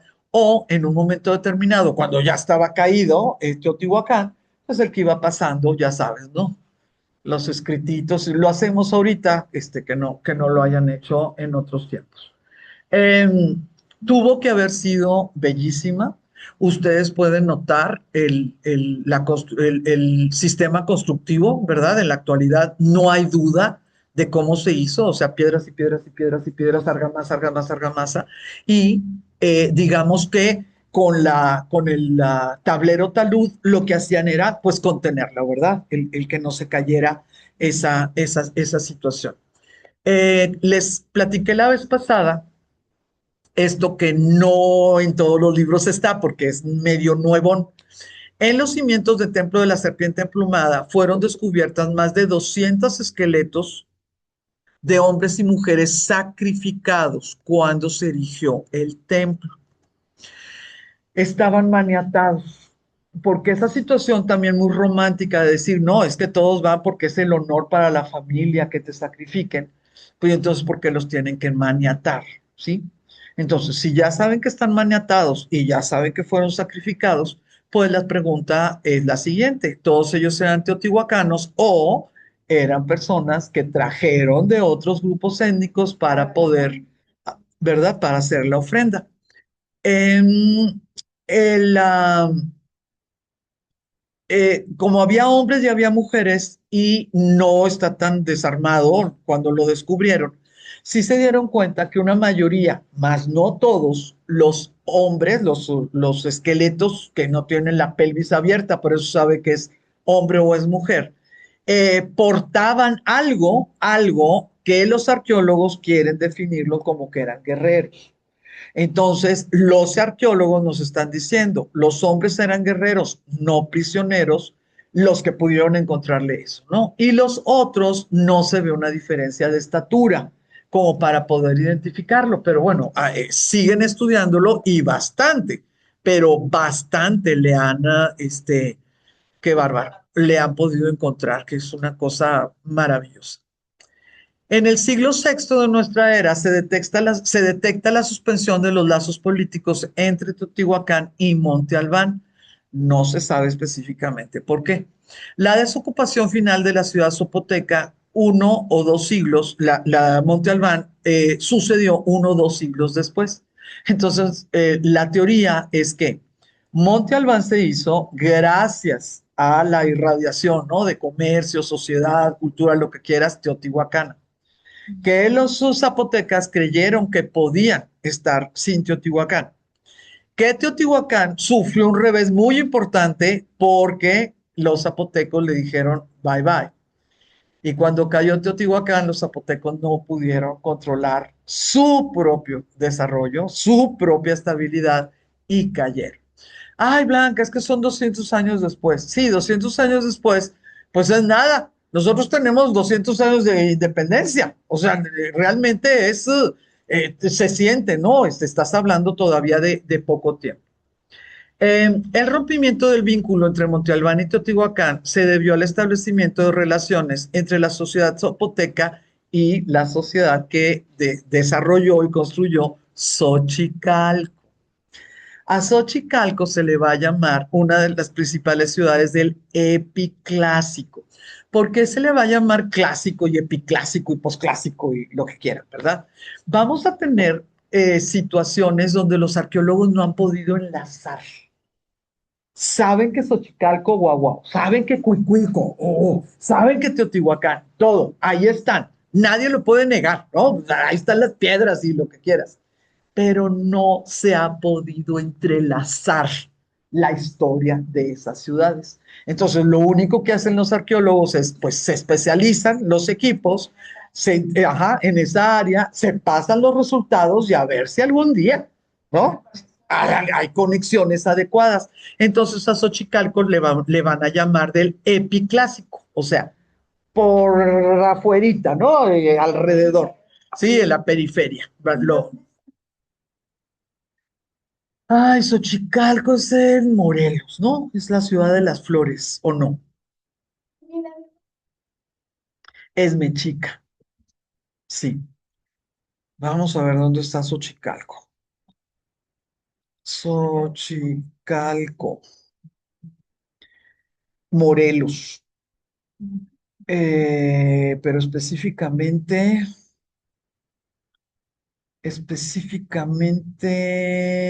no me dicen cuál ciudad. Pero está en el estado de Morelos, significa la ciudad de las flores y es muy buen, muy, muy bueno. Y se acordó Cuquita de Cuernavaca, pues te llevan a Xochicalco. Aquí dice, ah, ¿dónde? Ah, allá, ok.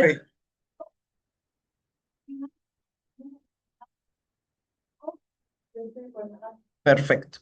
Sí, el Xochicalco, nomás así, te lo aprendes cuando vas, ¿no? La ciudad de las flores en el estado de Morelos. Porque Cuernavaca es la eterna La eterna primavera. Alrededor del año 650, la ciudad de Teotihuacán presentaba una pérdida de casi el 25% de la población y seguía siendo la mayor urbe del Valle de México con sus 75,000 habitantes. La ciudadela, como los edificios que se encontraban en torno a la calzada de los muertos, fueron desmantelados, quemados y o reducidos a escombros. ¿Cuál es la diferencia en que sean quemados o reducidos a escombros? El nivel de odio, ¿sí? El nivel de odio es importante. Cuando tú estás estudiando un área, es importante.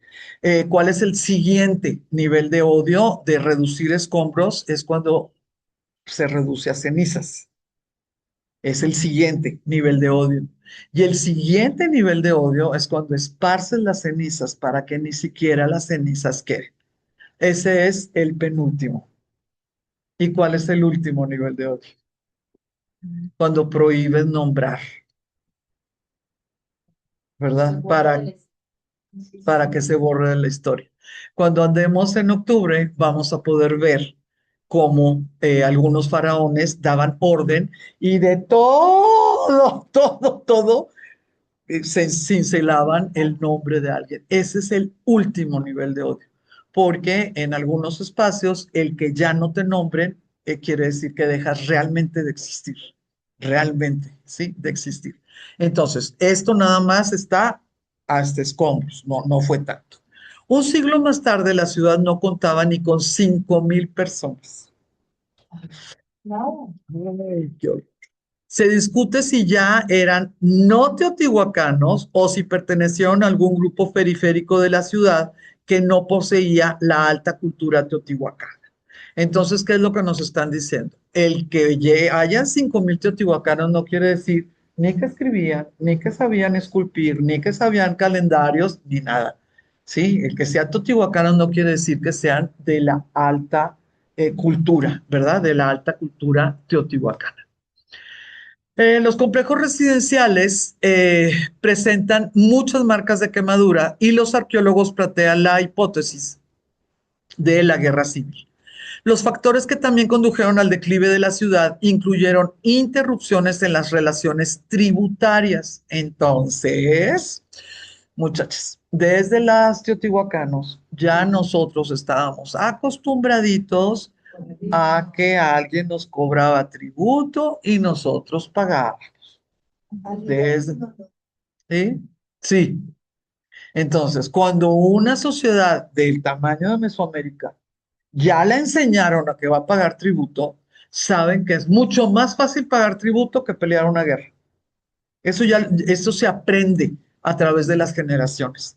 Entonces, cuando nosotros veamos el poquísimo tiempo que se tardó de la fundación de Tenochtitlán al Imperio Mexica, si no sabemos que ya la gente estaba muy acostumbradita, muy entrenadita, no checan la cantidad de décadas, pues ni que fuera milagro, ¿no? Es que ya estaba todo como muy establecido, exactamente. Ya estaban puestas las reglas del juego y era el juego que todos jugaban. Una mayor estratificación social y luchas de poder entre las élites gobernantes e intermedias, pues es lo que seguramente debió de haber sucedido. Cosas que en la actualidad ya se pueden estudiar y ya se relacionan como historia, ¿sí? Les recuerdo que la idea de la historia es geografía, es posmoderna, no es tan antigua. Y cuando tú tienes tu geografía, tienes que saber cómo andaban tus ríos y tus lagos y tus mares. Entonces, dentro de la geografía, la orografía hace la historia. Hubo sequía, pasa tal cosa. Hubo inundación, pasa la otra. Se desvió el cauce, ¿sí? Entonces, la historia es geografía, es un nuevo concepto. Y en la actualidad ya se sabe que hubo una gran sequía en el siglo VIII. ¿En dónde? en el límite de Mesoamérica y Aridoamérica. ¿Sufrieron los de Aridoamérica? Pues claro que no, pues ellos se la pasan en la sequía. El problema tremendo es los que no saben cómo vivir dentro de esos límites, ¿no? De no tener pues la lluvia adecuada y lo que quieras. Siempre va a haber migración. Si hay sequía, si hay terremotos, si hay incendios. Y esas migraciones son descalabros para los que reciben a los migrantes. Ahí es donde, mira, qué coraje. Esta migración, sí, son 10 minutos y aquí son 10 minutos. Ay, qué organizadas somos, qué bárbaro. Esta sequía también habría afectado a la agricultura de la región e hizo inviable el sostenimiento de la población. Blanca, pero pues si fue más arriba, ¿por qué? No, pues más arriba y pregúntame el nivel el nivel freático, como dice Nitza, y las corrientes. Tú tienes tu calculado casi, pues a terminar tablas. No es algo que te sobre y que te sobre y te sobre. Entonces, esta sequía del siglo VIII ya la ponen como parte del gran descalabro de los teotihuacanos. Otra situación que es desde el principio de los tiempos, el ascenso de sus vecinos. La mayoría de las veces cuando subes es porque nadie te detiene. ¿Sí? Porque tú vas a tus cualidades, pero nadie te está poniendo obstáculos. En cambio, si los que están alrededor tienen la capacidad de aprender de ti, esos que están alrededor se van a volver obstáculos, ¿no? Y ya muchas veces no la libras. ¿A quiénes tenemos? A Xochicalco, a Teotenango, a Cacaxtla, a Cantona y a El Tajín. Solamente vamos a ver Xochicalco, Teotenango, Cacaxtla y El Tajín. El florecimiento de estas culturas habría contribuido al colapso teotihuacano. Están localizadas en puntos estratégicos de las rutas comerciales más importantes de Mesoamérica, ocasionando un estrangulamiento a la actividad comercial. Si por allá te queda más cerca, ya no vas a Teotihuacán por la obsidiana, por decir algo, ¿no? Y eso, pues si tú nada más, digo, si no estás preparado, pues es un problema muy, pero muy grande. No hay duda, se sabe perfectamente que Teotihuacán, la mayor metrópoli de Mesoamérica durante el Clásico, albergó un barrio zapoteco, lo que demuestra que mantuvo sólidas relaciones con Monte Albán, cuando menos hasta el siglo VI. Monte Albán, para cuando hizo lo que hizo, Monte Albán, ya tenía unos 700 años de estar establecidos en ese lado, en ese pedazo. Ya tenía perfectamente dominado el clima, las lluvias, los campos la tierra fértil, lo que quieras, ya lo tenían dominado. Pero lo interesante de dominar tu entorno es que llega algo sucede y hay una pequeña explosión demográfica. Entonces, tú ya tienes dominado. La explosión demográfica no sufre hambre, porque tú ya sabes cómo sacar comida de tu entorno. Y esa explosión demográfica es pura mano de obra extra, porque tú ya tenías dominado lo de ayer.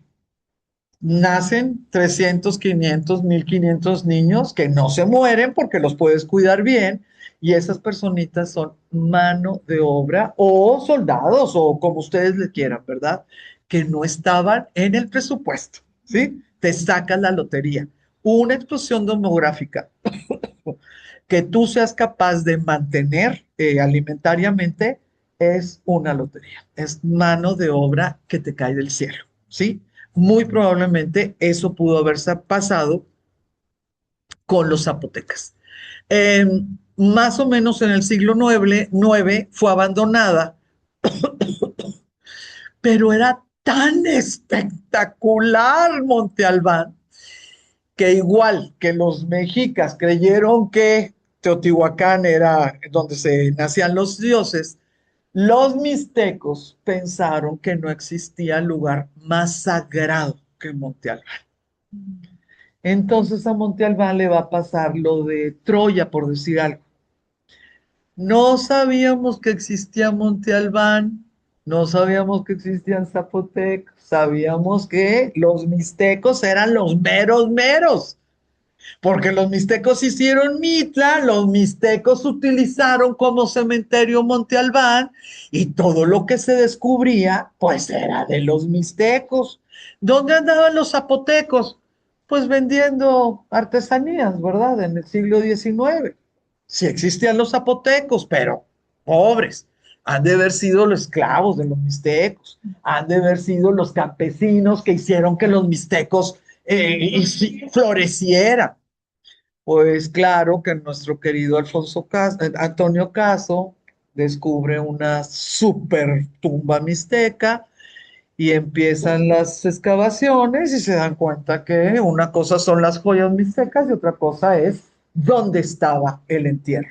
Y gracias a eso supimos que Monte Albán fue hecho por zapotecas hace 100 años. Acabamos de saber, ¿sí? Entonces, por eso aquí está. Se menciona hasta principios del siglo XIX y se empezó a estudiar un siglo después. En Oaxaca, en Oaxaca. Hermosísimo. Ay, qué bárbaro. También. La cultura de los zapotecas fue una civilización mesoamericana cuyos herederos habitan en los actuales estados de México, de Oaxaca, Guerrero, Puebla y Veracruz. Tenemos zapotecas en todos esos espacios. Los primeros zapotecas eran sedentarios, vivían en asentamientos agrícolas, adoraban un panteón de dioses encabezados por el dios de la lluvia. Ese dios de la lluvia, los modernos le van a llamar cosijo, pero el zapoteca es un idioma de los dioses. El zapoteca es un idioma dulce lo que le sigue. Entonces todos los nombres zapotecas van a tener dos sílabas. Cosijo son tres sílabas.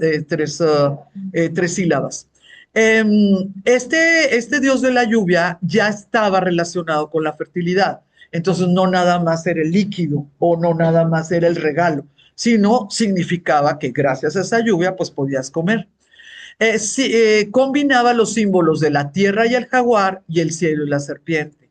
Entonces es bien interesante cómo los zapotecas sí implican un eslabón entre olmecas y teotihuacanos, ¿sí? Los zapotecas tienen ese honor. Bueno, y Monte Albán fue el centro del estado zapoteca. Me gustaría, por favor, que sí empezáramos a pensar en esa idea. Estado, imperio, nación, no son ciudades, ¿sí? No es, todos los zapotecas vivían aquí en Monte Albán, no, era la capital del gran estado zapoteca. Las representaciones de cosijo, que puede ser tormento, puede ser lluvia, son muy complicadas, muy, pero muy, muy complicadas. Se considera que es un homóloga al Chac de los mayas, se considera que es al Tlaloc, ¿verdad? Y tenemos Zahui, el Zahui de los mixtecas. Lo que sí se sabe es que el cosijo tiene su vasija y esa vasija está regalando el agua. Sí, no sé si lo podemos alcanzar a ver aquí, ¿no? Es una cosija, sí. Tenemos que este dios va a estar representado siempre, siempre, siempre, siempre en esa posición, con un tocado muy, pero muy, muy, muy complejo. Y vean, por favor, cómo aquí sí está relacionado con mandíbulas de jaguar o en muchas ocasiones, vean, por favor, la lengua. Es lengua de víbora. Sí, es bífida, exactamente.